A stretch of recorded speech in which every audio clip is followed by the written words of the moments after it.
Brexit is no longer the elephant in the room of UK politics that nobody's willing to talk about. Brexit is now the elephant in the room that all of our politicians are tickling the nuts of, but refusing to look in the eye. Because here was the German Chancellor and the UK Prime Minister earlier today. That we do want a reset. I've been able to repeat that here today. A reset with Europe, a reset with the EU, a boost to our trading relations.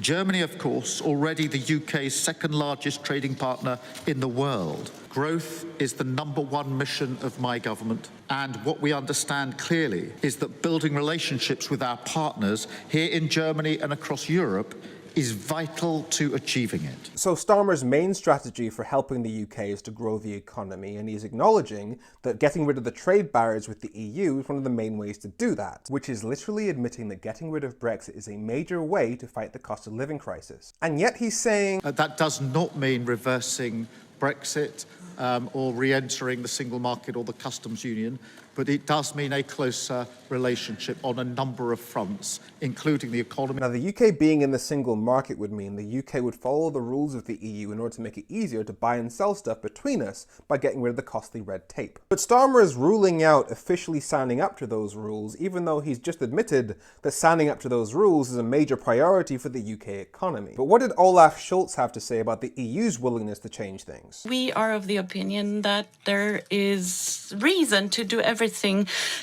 in our power to improve relations between our both countries, but also the UK and the European Union. Okay, so Germany, the most powerful country in the EU, says the EU is down for anything to fix the trade problem. And what did he suggest? With the withdrawal agreement, we have a reliable legal framework for our relations that needs to be fully implemented. Now, when he talks about fully implementing the withdrawal agreement, he's talking about the original Brexit deal that was signed by Boris Johnson in 2019, which says that in order to ensure the smooth and cheap supply of goods with the place where we get a third of our food, there's going to need to be deep, comprehensive regulatory cooperation, which is another way of saying you're going to need to follow the rules of the EU single market if you want to keep the cost of living down. Which means you could use the existing Brexit deal to go right the way back to being effectively in the EU single market, which would majorly help with the cost of living crisis without technically being in the single market. And I know what you're thinking, what about free movement of people, which is part of the single market? And Starmer did rule out free movement, and he ruled out a visa system for young people,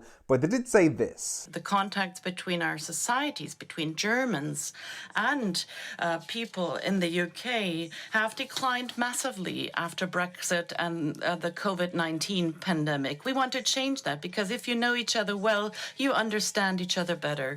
We share similar views on this, and this is why we want to intensify the exchanges between Germany and the UK. Okay, so they want Brits and mainland Europeans to hang out with each other, and instead of calling it immigration, they're calling it exchanges. Like, it's the extent to which Labour is making it so obvious that they know that Brexit is a major problem for our struggling population, but they're so scared of the Daily Mail and the right in general that they're pretending that they don't. It's pathetic.